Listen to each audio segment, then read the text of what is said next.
কি রে?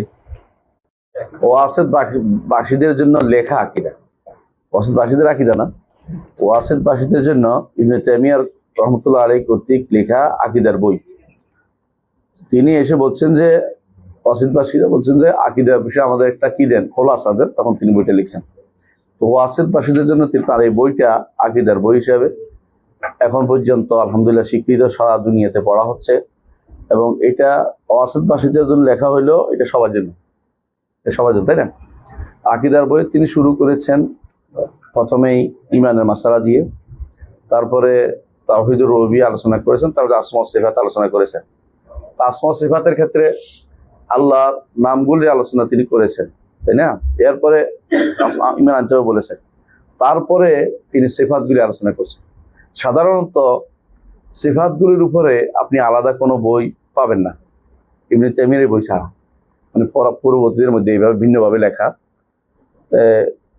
লেখছে অনেকেই। ধরুন আমরা যদি বলি যে এটা তো আগে, তো শেখ ইবনে তাইমিয়ার আগে যারা লিখছেন তারা আকীদার বইয়ের ভিতরে লিখছেন, বুঝে আসছে কথাটা। কিন্তু সিফাতের ক্ষেত্রে যে গুরুত্ব দিয়ে সাজিয়ে প্রত্যেকটা সিফাতকে আলাদা করে লেখা, ইবনে তাইমিয়া রহমতুল্লাহ এটা অনেক কাজ করছে। আর তিনি যে লিখেছেন আপনি আশ্চর্য হবেন যে বেশিরভাগই তিনি কোরআন এবং সুন্নাহর ভিতরে সীমাবদ্ধ ছিলেন, কোরআন এবং সুন্নাহ সালফে আসারের মধ্যে সীমাবদ্ধ ছিলেন, এটা দিয়ে তিনি লিখেছেন। সুতরাং এখানে বিরোধিতা করার কোনো কিছু নাই। এই জন্য তিনি চ্যালেঞ্জ দিয়েছিলেন যে আমার এই বই চ্যালেঞ্জ দিলাম, কেউ যদি কোনো এটা দোষ নিতে পারে, বের করতে পারে 3 বছর, তারপরে কেউ 3 বছর না, এই পর্যন্ত কত যুগ পার হয়ে গেছে, তাই না? যুগের পর যুগ পার হয়ে গেছে, কেউ এটার বিরুদ্ধে কোনো কথা বলতে পারে। সবাই আগের কথাই বলে। আগের কথা কি জানেন? ওই ওনার বাবে বলছে সেটাই বলবে, কিন্তু দলিল ভিত্তিক কেউ কিছু দিতে পারে ইবনে তাইমিয়ার কথার সাথে কেউ দলিল ভিত্তিক অন্য কোনো দলিল আনতে পারে না। শুধুমাত্র তাদের বড় সমস্যা হলো একটা, আপনারা দেখবেন, বিবেককে প্রাধান্য দেয়া, বিবেককে প্রাধান্য দেয়া। তো আমরা সবসময় আপনাদেরকে বলেছিলাম যে বিবেক, ইলমুল কালাম, আহলুল কালাম চিনতে হলে 3টা জিনিস আছে। আহলুল কালাম, কালাম শাস্ত্রবিদ চিনতে হলে, যাদেরকে আশারি মাতুরিদি বা যাদেরকে বলা হয় কুল্লাবি ফেরকা, এদেরকে চিনতে হলে 3টা জিনিস। এক নম্বর হচ্ছে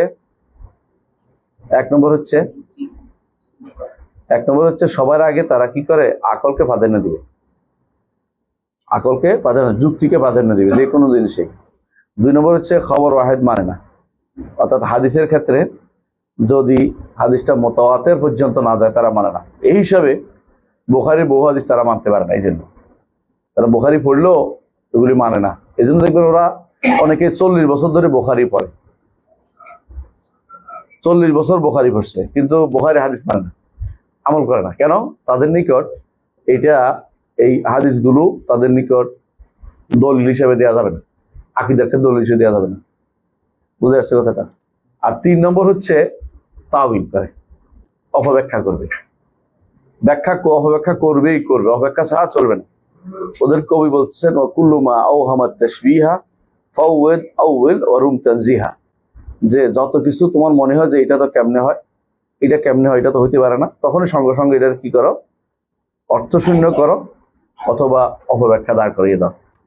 এটা তাদের নীতি, একেবারে এটা সবাই এই নীতি পছন্দ করে। তো আমরা যখন বলি যে, এটা আজকে আলোচনায় আসবে, আমরা যখন বলি যে তাওয়িলের যে অর্থ, এটা হলো মূলত 2টা অর্থ হলো বিশুদ্ধ, একটা অর্থ অশুদ্ধ। 2টা অর্থ বিশুদ্ধ কি কি আছে কে বলতে পারবেন? বিশুদ্ধ 2টা অর্থ তাওয়িলের। তাওয়িল বুঝেন তো? তাওয়িল কোরআনে আল্লাহ বলছে যে কোরআনে কারীমের কিছু আছে পড়লেই বোঝা যায়, আর কিছু আছে, একটা হলো ব্যাখ্যা, আহসানতা, আরেকটা হলো, একটা হলো ব্যাখ্যা, একটা হলো সর্বশেষ অবস্থা, একটা হলো ব্যাখ্যা, একটা হলো সর্বশেষ অবস্থা। যেমন ইউসুফ আলাইহিস সালাম যখন তার পিতা মাতাকে নিয়ে আসলেন, তখন তিনি বললেন যে ইয়া আবাতি হাযা তাউইল রুয়ায়া, প্রিয় পিতা, এ হচ্ছে আমি যে স্বপ্নে দেখেছিলাম এটার সর্বশেষ অবস্থা। এ তাউইল অর্থ কি? সর্বশেষ অবস্থা, মানে শেষ পরিণতি, যেটাকে বলে যে কোনো দেশের পরিণতি হিসেবে বলে তাউইল বলা হয়। আর তাউইল আরেক অর্থ হচ্ছে ব্যাখ্যা করা। এই জন্য যারা দুইজন স্বপ্নে দেখছিল ইউসুফ আলাইহিস সালামের সাথে, যে একজন দেখছিল রুটি বানাচ্ছে, একজন বলছে মাথা ঠোকর দিচ্ছে, একজন শরাব বানাচ্ছে। তো ওনারা এসে বলতেছিল নাব্বে নাবি তাউইলে, আমরা যেটা দেখছি ব্যাখ্যা বলেন, এটা হলো ব্যাখ্যা। এই জন্য তাউইল এক অর্থ কি ব্যাখ্যা, আরেক অর্থ কি পরিণতি বলা। পরিণতির বিষয়টা তো বলা তো সম্ভব না মানুষের, এ তো বিশেষ অবস্থা, স্বপ্নেরও ব্যাখ্যা সবাই করতেও পারে না। আল্লাহ যাকে যোগ্যতা দিছে, যেমন ইবনে সিরিন রহমতুল্লাহ আলাই করতেন, অথবা কোনো কোনো আলেমের আল্লাহ তার অন্তরের ভিতরে ঢেলে দেন যে এই লোকটা এইটার জব এটা হতে পারে। এই জন্য অনেক কিছু জিজ্ঞাসা করলে আমি জানি না বলি, কখনো কখনো আমার অন্তরে আসে, আমি বলি যে হ্যাঁ এটা হতে পারে, কিন্তু আল্লাহ তাআলা ঢেলে দিতে হবে, একান্ত ভাবে ইলহাম মুলহাম হইতে হয়। এগুলি এখনো আছে মানুষের অন্তরের ভিতরে তাবিলটা, কিন্তু এর বাইরে এরা তাবিল কিন্তু এটা বুঝায় না। এদের তাবিল হচ্ছে হ্যাঁ কি দূরবর্তী অর্থ, আসান্তা মানে সরাসরি অর্থটা নিয়ে দূরের একটা অর্থ নিতে হবে। সেটা কি? সেটা হচ্ছে কোনোদিন হয়তো এই অর্থ কেউ ব্যবহার করছে, এখন এটা এনে আমি কোরআন কারিম পেটে দিয়ে চালাই দিবেন কোথাও যদি হয়, অথবা ধরেন যে এটা অর্থ তারা নিজেরা নির্ধারণ করছে, কোনোদিন কোরআন হাদিসে আসেনি, তারপরে এটা দিয়ে তারা চালিয়ে দিবে যে আমরা এটা অর্থ নির্ধারণ করলাম। এটা তো আল্লাহ এই কোরআনের এবং রাসূলের হাদিসের ক্ষেত্রে নিজের মত জুড়ে দেয়, এজন্য এটা অবৈধ। তাহলে আমরা বুঝতে পারলাম যে আমরা যারা এই মাসলাকে, বিশেষ করে এই আল্লাহর নাম ও গুণের ক্ষেত্রে যারা পথভ্রষ্ট হয়েছে, এদের মূল সমস্যা কয়টা? তিনটা জিনিস নিয়ে তারা সমস্যা করে। এক নম্বর কি? বিবেককে প্রাধান্য দেয়। দুই নম্বর হচ্ছে, তিন নম্বর হচ্ছে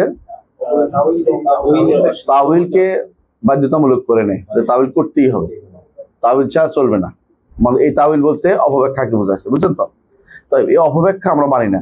তো আমরা এতদিন পর্যন্ত যে অনেকগুলো সিফাত আমরা পড়েছি, ইবনে তাইমিয়া রাহমাতুল্লাহর সাথেই আছি আমরা, তো তিনি অনেকগুলো সিফাতের কথা বলেছেন। সর্বশেষ যে সিফাতগুলো তিনি বলেছেন তা হচ্ছে যে আল্লাহ তাআলা রাগ করেন, আল্লাহ তাআলা রাগ করেন, আল্লাহ তাআলা ক্রোধান্বিত হন। যেমন কেউ যদি হত্যা করে, আল্লাহ তার উপর কি হন? ক্রোধান্বিত হন। আল্লাহ কোরআনে বলছে যে ওয়া মান ইয়াকতুল মুমিনা মুতাআম্মিদান ফাজাযাউহু জাহান্নাম খালিদান ফিহা ওয়া গাদিবাল্লাহু আলাইহি ওয়া লা'নাহু, আল্লাহ তার উপর ক্রোধান্বিত, রাগ হন। তো এই আল্লাহ তাআলা রাগ হন, ঠিক আছে আমি কাছাকাছি নিতে হবে, এবারে শোনা যাচ্ছে? দেখেন, আল্লাহ তাআলা রাগ হন, এইটা ওরা স্বীকার করে না। কেন স্বীকার করে না বলেন তো? ওদের তিন জায়গায় আসেন। প্রথমত ওরা মনে করে যে রাগ যদি হয় তো শিরা ফুলে, আবার রাগ হলে কি হয়? শিরা ফুলে যায়, চোখ লাল হয়ে যায়, হ্যাঁ, তারপরে তাহলে তো আরো সমস্যা। না না না, তাহলে এটা বাদ গেল, মানে তারা এই বাদ দিছে কি? আকলকে প্রাধান্য দিছে। দ্বিতীয় কি বলে যে এখানে তো হাদিসে আছে রাগ করার কথা আছে, এবং হাদিসে রাগ করার কথা কি বলা হয়েছে? আল্লাহ তাআলা এরকম রাগ কোনোদিন হন নাই, কোনদিন এটা হাসরের মাঠে, আগেও কোনোদিন হন নাই, পরেও হবেন না, হাদিসে আছে। তারপরে যে হাদিস তো খবর ওয়াহিদ, এদিকে বাতিল। এরপরে কি বলবো? তিন নম্বরটা কি? তোর তাবিল করতে হবে। তাবিল অর্থ কি? আল্লাহ তাআলা শাস্তি দেন, বুঝছেন তো? রাগ করা অর্থ শাস্তি দেন, মানে রাগ করা শব্দটা বলতে তারা রাজি নেই, তো শাস্তি দেন বল। এই হচ্ছে অপব্যাখ্যার নীতি, বুঝছেন তো? এই প্রত্যেকটাতে তারা একটা না একটা অপব্যাখ্যা দাঁড় করাবে। এই অপব্যাখ্যার মধ্যে তাদের সাথে কারা ছিল? এই অপব্যাখ্যার মধ্যে এটা শুরু করেছে ইবনে কুল্লাব, আব্দুল্লাহ ইবনে সাঈদ ইবনে কুল্লাব, যাদেরকে কুল্লাবিয়া ফিরকার ইমাম বলা হয়। এর আগে যারা ছিল জাহমিয়ারা অস্বীকার করেছে, যেগুলি গুণ টুন না, এগুলি অর্থ আমরা জানি টানি না, বাদ। মুতাজিলারা এগুলিকে গুণ বলতে রাজি নেই, বলে এগুলি কোনো আল্লাহর, এগুলি কি? এগুলি কাজ, এগুলি আল্লাহর গুণ না, আল্লাহ এগুলি করেন না, তো কি? এগুলি দিয়ে অন্য কিছু বুঝাইছে। তো এরা বলছে না, এগুলি গুণ না, কারণ এগুলি যদি কর্ম, যেহেতু গুণ না, কিছু কর্ম আছে, কিছু কর্ম মানি না, এগুলি গুণ বলতে তারা রাজি। তারা কি করে? আল্লাহর সিফাত, কর্মবাচক যে সমস্ত সিফাত আছে, আল্লাহ কিছু একটা করেন, যেমন রাগ করেন, সন্তুষ্ট হন, এই কিছু একটা করেন, এটা মানতে রাজি নেই। কারণ তারা যদি বলেন যে যদি এখন কিছু করেন, তাহলে সমস্যা কি? তাহলে তাকে কে বাধ্য করলো করতে?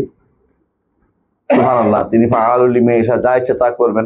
ওরা এটা মানতে রাজি না। তারা বলে যে যদি তিনি এখন কিছু করেন, তাহলে বোঝা যাবে যে তিনি কারো দ্বারা প্রভাবিত হচ্ছেন। নইলে করলেন কেন? তাহলে করলেন, আগে করেন নাই কেন? নতুন করছেন, নতুন করলে তো নতুন হয়ে যাবেন তিনি, তিনি তো পাচ্ছেন। নতুন কিছু করলে তিনি নিজেই নতুন হয়ে যাবেন, সুতরাং নতুন কিছু তিনি করেন না। এই হচ্ছে তাদের যুক্তি। এই যুক্তি দিয়েই, যুক্তি বললাম না যে সবার আগে যুক্তিকে নিচ্ছে, এই যুক্তি দিয়ে তারা আল্লাহর সিফাতগুলিকে অস্বীকার করে থাকেন।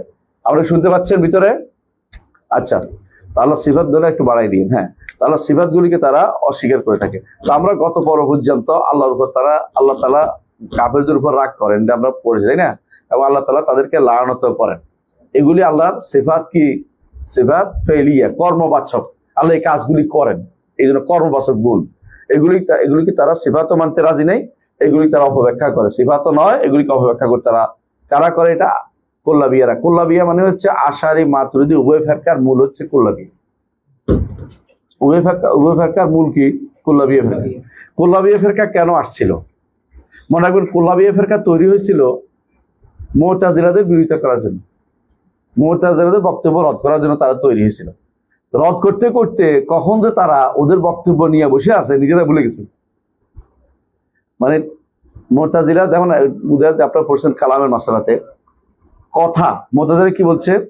আল্লাহর কথাটা সৃষ্ট, সিফাত না। কারণ আমরা জানি যে কি আল্লাহর কি আছে, আল্লাহর নাম আছে, গুণ আছে, তাই তো? এবং আল্লাহর নাম গুণের বাদেও আল্লাহর কিছু কর্মবাচক গুণ আছে, কর্মদিগ। আর আল্লাহর কিছু গুণ আছে, কিছু জিনিস আছে যেগুলো কর্ম কিন্তু গুণ না, সৃষ্ট হয়ে গেলে আলাদা হলে এগুলি কি? সৃষ্টি, এগুলি গুণ হয় না। যেমন আমি আপনি কি সৃষ্টি, কিন্তু আল্লাহ আমাদের সৃষ্টি করছে, সৃষ্টি করার তার গুণ, কিন্তু আমি তো আলাদা হয়ে গেছি। এখন যেগুলি আলাদা হয় এগুলি আর গুণ হয় না। যেমন বাইতুল্লাহ আল্লাহর ঘর, এটা কি? সৃষ্টি। আব্দুল্লাহ আল্লাহর বান্দা সৃষ্টি, আলাদা। কিন্তু কালামুল্লাহ আল্লাহর কালাম, এটা আলাদা হয় না। কারণ আলাদা কোনো এটা আলাদা অস্তিত্ব পাওয়া যায় না, যে বক্তা তার কাছে পাওয়া যায়, বুঝলেন তো? যেমন আল্লাহর রহমত আলাদা কোথাও আপনি খুঁজে পাবেন না, রহমত আল্লাহর কাছে। এটা আল্লাহ এটা দিয়ে যাকে ইচ্ছে তাকে রহমত করেন, দয়া করেন, তার এটা রসিয়া দিয়ে। তো পার্থক্য দুইটার মধ্যে সবসময় করবেন। কিসের মধ্যে? আল্লাহর গুণ এবং কর্মের মধ্যে পার্থক্য কি? হ্যাঁ, সত্তার সাথে থাকে গুণ, আর কর্ম আলাদা একটা হয়ে যায়। কর্ম সবসময় আলাদা হয়ে যায়, আলাদা পাওয়া যায়। যেমন আপনি কি আপনার হাত আলাদা পাইবেন কোথাও? না। এর অর্থ হচ্ছে হাত কিন্তু গুণ, বুঝছেন তো? বুঝে আসছে কথাটা? কিন্তু আপনার জামাটা আলাদা, তাই না? এটা আপনার গুণ না, এটা একটা কি? আপনার এটা অতিরিক্ত জিনিস। বুঝে আসছে কথাটা? তো সুতরাং বুঝতে হবে যে যে সত্তার সাথে যা থাকে এটা গুণ হয়। যেমন আল্লাহ তাআলা তিনি আরশের উপর উঠেছেন, আলাদা কিছু হয়ে গেছে? হয় নাই, তার গুণ এটা। কিন্তু আল্লাহ তাআলা আমাকে সৃষ্টি করেছেন, আমি আলাদা হয়ে গেছি, এটা কি হয়েছে? কর্ম। এগুলি যদি বুঝতে না পারেন তাহলে আপনি মানে এই বুঝে আপনার জন্য কঠিন হয়ে যাবে। বুঝে আসছে? তো আমরা গত পর্বে যতটুকু পড়েছিলাম, আজকে এরপর থেকে শুরু করব। গত পর্বে আমরা পড়েছিলাম যে আল্লাহ তাআলা রাগ করেন। তবে রাগের ধরন আমরা জানি না, রাগ করা আমরা বুঝি। যেমন জান্নাতের নেয়ামত বুঝতে পারি আমরা, কিন্তু জান্নাতের নেয়ামতের ধরন আমরা জানি না। জান্নাতে আল্লাহ কি দিবে? কলা দিবে বলছে, তাই না? বলছে না? তালহিম মান্দু মাই মাসকুব, এমন এমন নাহার দিবেন যে নাহারটা উপর দিয়ে প্রবাহিত। নাহার মানে কি? নালা। এখনকার নালা কি উপর দিয়া যাইতে পারে? মাটির ভিতরে দিয়ে যায়, কিন্তু জান্নাতের নাহারগুলো উপর দিয়ে প্রবাহিত। ধরন বুঝছেন? ধরন বুঝতে পারেন না, কিন্তু ইমান আনতে অসুবিধা হচ্ছে। এই জায়গাতে এসে বেদাতীরা বলে যে যেটা ধরন জানি না এটা আমরা বিশ্বাস করবো কেমন? সুতরাং বিশ্বাসের উপযোগী আমরা অপব্যাখ্যা বানাই ফেলি। এগুলি কেন বেশি পড়তে হবে? কারণ যত বেশি না জানবেন তত বেশি আপনি যে কোনো সময় তাওহীদের মধ্যে আঘাত হবে। তাওহীদের মধ্যে আঘাত হলে আপনি শেষ। তাওহীদ ঠিক রাখতে হলে এটা আপনাকে জানতেই হবে যে আল্লাহর নাম গুণ স্বীকার করে, আল্লাহ যা যা বলছে সব বাণী। সলবে সালামগুলি মানতেন, তাদের মধ্যে এগুলো কোনো সমস্যা হতোই না। যেমন রাসূলুল্লাহ সাল্লাল্লাহু আলাইহি ওয়াসাল্লাম যখন বললেন যে গত রাত্রে তোমাদের কর্ম দেখে আল্লাহ হাসছেন, বেদুইন কি বলল? যে আল্লাহ হাসেন তার কাছে আমি খারাপ কিছু আশা করি না। বেদুইন বলে নাই যে আল্লাহ আবার হাসলেন কেমনে, আল্লাহর কি দাঁত আছে নাকি, হাসলেন কেমনে, আল্লাহর কি মুখ আছে নাকি, এই জাতীয় কথা বলে নাই। কারণ তারা হাসাটা বুঝছেন, যথেষ্ট মনে করেছেন। এর বাইরে আরেকটা জিনিস বাড়িয়ে বলা তারা জায়েজ মনে করে নাই। পার্থক্য বুঝে আসতো? এটা হচ্ছে আহলুস সুন্নাত ওয়াল জামাতের তরিকা। আল্লাহ যা বলছেন তা ঠিক আছে, এর বাইরে আমি নতুন করে বাড়িয়ে জিজ্ঞাসা করবো না, কেন জিজ্ঞাসা করবো না, কেমন জিজ্ঞাসা করবো না। এই জন্য ইমাম মালিক রাহমাতুল্লাহ আলাইহি সর্বপ্রথম এই বিপদে পড়েছেন। এর আগে এই বিপদে পড়ে মদিনা থেকেও। মদিনাতে সবাই বিশ্বাস করতো, যা আছে তা বিশ্বাস করতো। একজন এসে কি বললেন? আল্লাহ বলছেন আরশের উপর উঠেছেন। কেমনে উঠলেন? ইমাম মালিক রাহমাতুল্লাহ বললেন যে উপরে উঠে তো আমরা জানি, কিন্তু ধরন তো আমরা জানি না। ধরন সম্পর্কে প্রশ্ন করাটা বেদাত। তুমি তো খারাপ লোক, এর ছেড়ে এখান থেকে বাকি রোজ বার করে পিঠে এরা ধরে ধরে পিঠে ওরা বাকি রোজ বার করে দিচ্ছে। যে এই প্রশ্ন তো আমাদের মদিনাতে কোনোদিন ছিল না। এই প্রশ্ন কে তুললো এখানে? আল্লাহ সম্পর্কে ধরন জিজ্ঞাসা, আল্লাহর ধরন আমরা জানি না, তার গুণের ধরন আমরা কিভাবে জানবো? এটা হচ্ছে আহলুস সুন্নাহ ওয়াল তরিকা, বুঝে আসছে? তো আজকে আমরা পড়বো ইনশাআল্লাহ। এরপরে আরো কিছু গুণ আছে যেগুলো নিয়ে আমরা আলোচনার কথা আজকে থেকে শুরু করবো। সেটা হচ্ছে যে আল্লাহ সাখাত এবং আল্লাহ রিদওয়ান। পড়েন তো বিসমিল্লাহির রহমানির রহিম। ওয়াকাউলুহু وقال المصنف رحمه الله ذلك بأنهم اتبعوا ما أسخط الله وكرهوا رضوانه ذلك بأنهم اتبعوا ما أسخط الله وكرهوا رضوانه সূরা মুহাম্মদের 28 নম্বর আয়াত। অর্থ হচ্ছে এটা এই জন্য যে, অনুবাদটা বুঝেন, এটা এই জন্য যে তারা অনুসরণ করেছে যা আল্লাহকে ক্রোধান্বিত করে, আল্লাহ রাগ আসে এমন কাজ তারা করেছে, এবং তারা অপছন্দ করেছে যা আল্লাহর সন্তুষ্টি আসে তা করতে অপছন্দ করেছে। কথা বলছেন কিনা? এর দ্বারা কি বোঝা গেল? কোনো কিছু করলে আল্লাহ রাগ হয়, আর কোনো কিছু করলে আল্লাহ সন্তুষ্ট হয়। তো কাফেরদেরকে আল্লাহ তাআলা কি করেছে বলেছেন এর আগের আয়াতে বলছেন, ফাকাইফা ইযা তাওয়াফাতহুমুল মালাইকাতু ইয়াদরিবুনা উজুহাহুম ওয়া আদবারহুম। কেমন হবে যখন কাফেররা রাসূলুল্লাহ সাল্লাল্লাহু আলাইহি ওয়াসাল্লামকে কষ্ট দিত, ঈমান আনতো না, উল্টাপাল্টা করতো। তো আল্লাহ তাআলা বলেন কাইফা, কি অবস্থা হবে তোমরা একটু চিন্তা করো। ইযা তাওয়াফাতহুমুল মালাইকা, যখন মালাইকারা এদেরকে মারবে, মৃত্যু দিবে। কিভাবে মৃত্যু দিবে? স্বাভাবিক মৃত্যু না। ইয়াদরিবুনা উজুহাহুম আদবারহুম, তাদের চেহারার উপর মারবে আর তাদের পিছনে পাছার উপর মারতে থাকবে। মারতে মারতে তাদেরকে রূহ হরণ করবে। কোরআন কারিমে অন্যত্র আল্লাহ তাআলা বলেছেন কাফেরদের রূহ হরণের সময় কি করে? ফেরেশতারা তাদেরকে পিটিয়ে পিটিয়ে মারে। কারণটা কি বলতো? কে বলতে পারবেন? হ্যাঁ, আত্মাটা বেরোতে চায় না। হ্যাঁ, আত্মাটা সারা শরীরে লুকিয়ে যায়। যখন ফেরেশতা দেখে কাফেরদের আত্মা যখন কি দেখে, ফেরেশতা দেখে ফেলে, তখন সে পালাতে আরম্ভ করে এবং আঙ্গুলের মাথা পর্যন্ত চলে যায়। এজন্য এদেরকে এই অবস্থায় আঙ্গুলের মাথা পর্যন্ত চলে যাওয়ার পরে এদেরকে বের হইতে ফেরেশতা তখন এটা পিটাই পিটাই বের করে আঙ্গুলের মাথা থেকে, পাথর এবং মিনুম কুল্লা বানান, আঙ্গুলের মাথা পর্যন্ত পিটাই বের করে তারপর তাকে বের করে নিয়ে আসে। কারণ এটা বের হচ্ছে না, কারণ জানে যে আযাব চলে আসছে অলরেডি। তার জন্য কি করে, জাহান্নাম থেকে ইয়াতিম সুমুমিহা, আগুন, সেখান থেকে তার গরম অবস্থা, দুর্গন্ধ সবকিছু নিয়ে আসতেছে ফেরেশতা, এটার ভিতরে ঢুকাবে তাকে। এইটা দেখেই রুহের অবস্থা খারাপ হয়েছে যে আমাকে তো কষ্ট দিচ্ছে। এই জন্য সে পালাইতে আরম্ভ করে। এই পালাইতে আরম্ভ করলে এটাকে ফেরেশতারা তখন পিটিয়ে পিটিয়ে বের করে। তো এইটা কেন হয়েছে আল্লাহ এটা বলছেন, কারণটা বলছে যে তাদেরকে কেন এইভাবে মারা হবে। কারণ তারা আল্লাহ যা কষ্ট, আল্লাহ যেটাকে আল্লাহ তাআলা ক্রোধান্বিত হয় এমন কাজ তারা অনুসরণ করেছে। কি করেছে? কুফরি করেছে, শিরিক করেছে, নিফাক করেছে। এই জন্য আল্লাহ তাআলা তাদেরকে এই কারণে এই ফেরেশতাদের দিয়ে পিটাই পিটাই বের করবেন।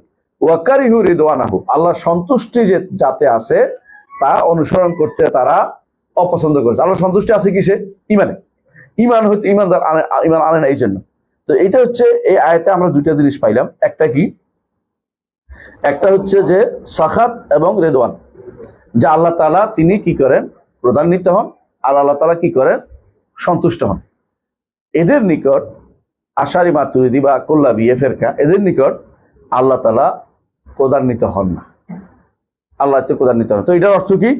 এটার অর্থ আল্লাহ তাকে আল্লাহ শাস্তির ব্যবস্থা করবেন, রিদওয়ানও জান্নাতের ব্যবস্থা করবেন। এই জন্য বলছেন জান্নাত অনুসরণ করেনি, কিন্তু শাস্তি শব্দ বলতে রাজি নেই, সন্তুষ্ট বলতে রাজি নেই। এই জন্য আমরা সহজে বলি, যারা আরবরা এটা বুঝছে, অর্থ দিয়ে বুঝে গেছে, কিন্তু আপনি যদি অনুবাদ করেন তাহলে কিন্তু আর এটাকে দৌড় ধরতে পারে না, এরা অনুবাদও করতে রাজি না এখন। এই জন্য দেখবেন আপনি বেলাল বিন আলী লিখছে আল্লাহ আরশের উপর ইস্তেওয়া, সে অনুবাদ করে না। অনুবাদ করলে কিন্তু কাছে অনুবাদ করবে না। আল্লাহ রহমান আরশের উপর ইস্তেওয়া। আমি বললাম তো কি এটা কে বুঝছে? কি দুনিয়ার কেউ বুঝছে? কোরআন যেন না বুঝে বুদ্ধি করছে তারা, সালাই করছে, কোরআন যেন কেউ বুঝতে না পারে। সে যদি অনুবাদ করে ঠিক হয়ে যায়, অনুবাদ করলেই কিন্তু অর্থটা, সিফাতটা চলে আসে। এরা অনুবাদ করতে রাজি নেই। বুঝে আসছে কথাটা? তো এই জন্য ওদের আমরা দেখতে পাচ্ছি দুইটা সিফাতের কথা এখানে আছে। তো এই দুইটা সিফাত আমরা সাব্যস্ত করি কামা ইয়ালিকু বিজালালি ওয়া আজমাতিহি, আল্লাহর বড়ত্ব এবং আল্লাহর সম্মানের সাথে যেভাবে উপযুক্ত সেভাবে তিনি রাগ করেন, আমাদের মতো না, আমাদের মতো না। আমরা রাগ করলে আমাদের কি করে, শিরা ফুলে যায়, আমরা রাগ করলে চোখ লাল হয়। এটা আল্লাহর সাথে আপনি যুক্ত করবেন কি করে? আল্লাহ তো আমাদের মতো, আমাদের রক্ত মাংসের মানুষ, আমরা বলি নাউজুবিল্লাহ।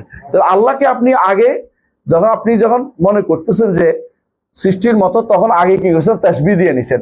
এই জন্য ইবনে তাইমিয়া রাহমাতুল্লাহ আলাইহি বলেন কুল্লু মুআত্তিল মুশাব্বিহ, যারাই আল্লাহর সিফাত অস্বীকার করে তারা আগে কি করে, তাসবিহ দিয়ে নেয়, এটা সাদৃশ্য দিয়ে নিয়ে তারপর অস্বীকার করে। অথচ তার বলার দরকার ছিল আল্লাহকে যেমন দেখিনি, তার সত্তা সম্পর্কে জানিনি, বিশ্বাস ইমান আনছি, তার গুণকেও দেখিনি, তার গুণের উপর ইমান আনছি, এভাবে আমাদেরকে চলা উচিত। তাই বুঝতে পারছি, এভাবে চলা উচিত। তাহলে আমরা বুঝতে পারলাম যে আল্লাহর জন্য দুইটা সিফাতের কথা এনে উল্লেখ করেছেন ইবনে তাইমিয়া। একটা হলো তিনি রাগ হন, আর একটা হলো তিনি সন্তুষ্ট হন। দুটোই আমাদের স্বীকার করি।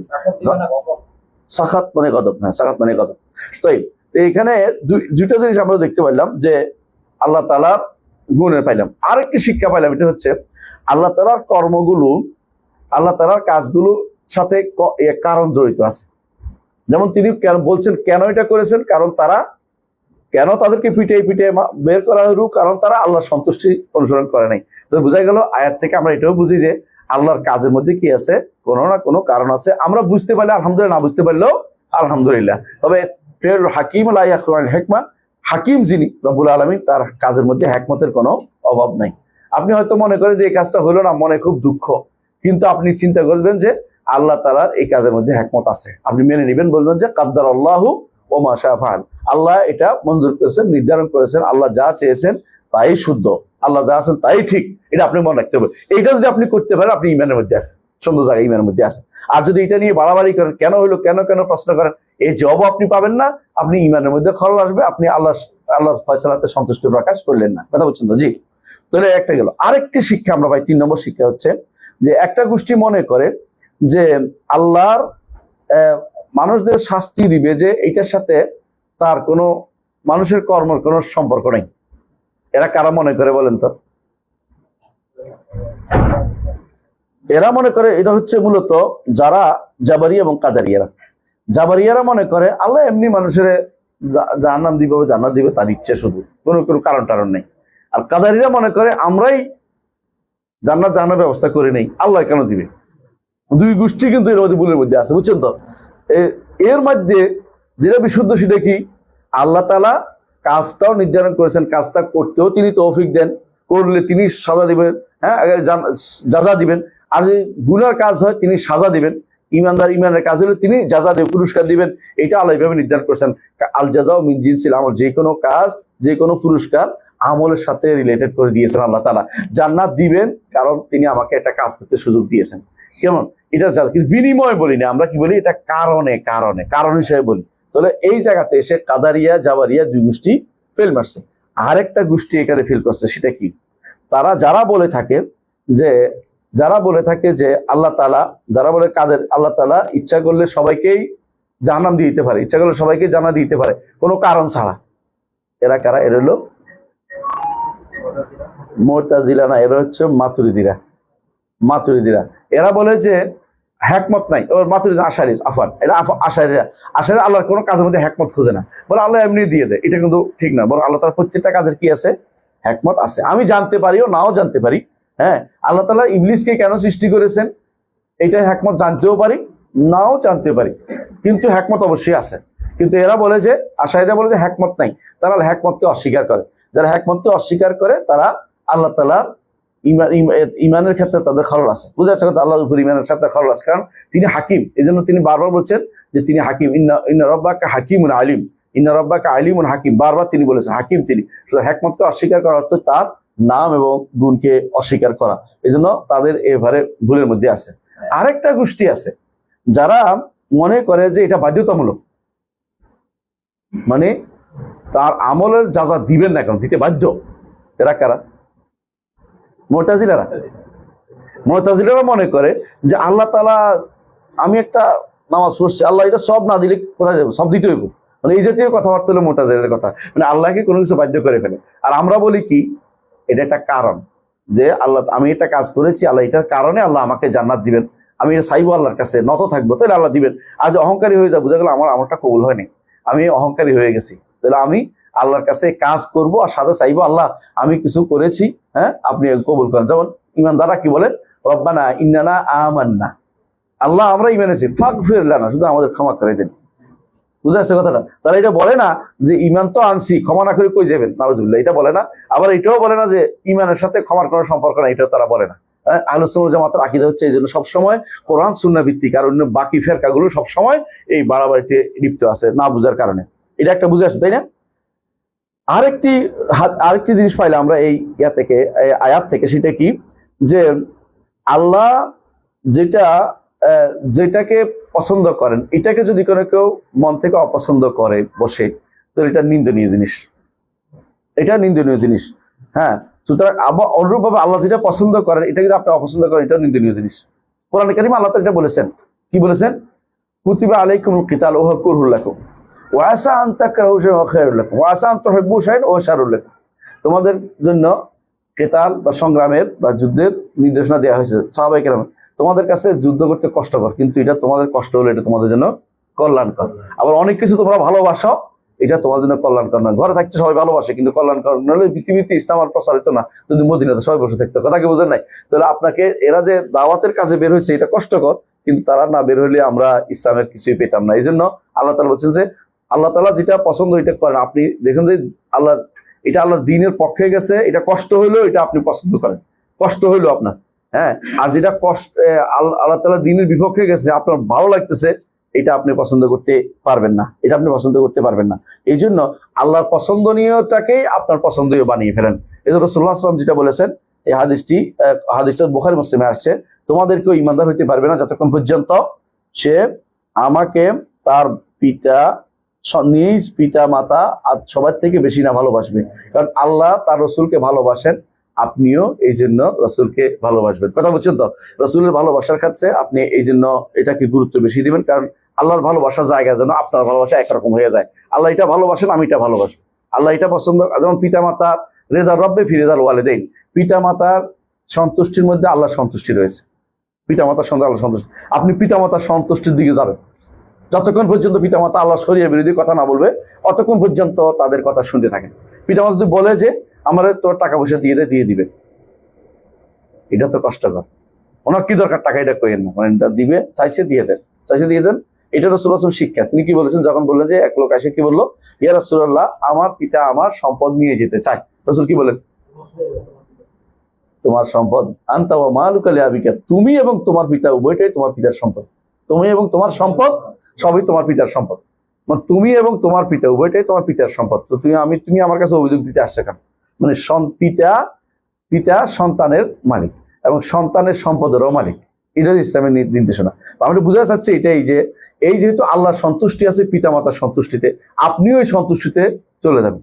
আপনি যখন দেখবেন আপনার মা আপনার কোনো বোনকে দিতে চাচ্ছে কোনো কিছু, আপনি এখানে দ্বিমত করে না, দিয়ে দেন, আল্লাহ আপনাকে বাড়িয়ে দিবেন। এটা হচ্ছে মানে শরঈ বিধানের নীতি। আপনি এখানে বলেন যে কেন দিবেন প্রশ্ন উঠেন না।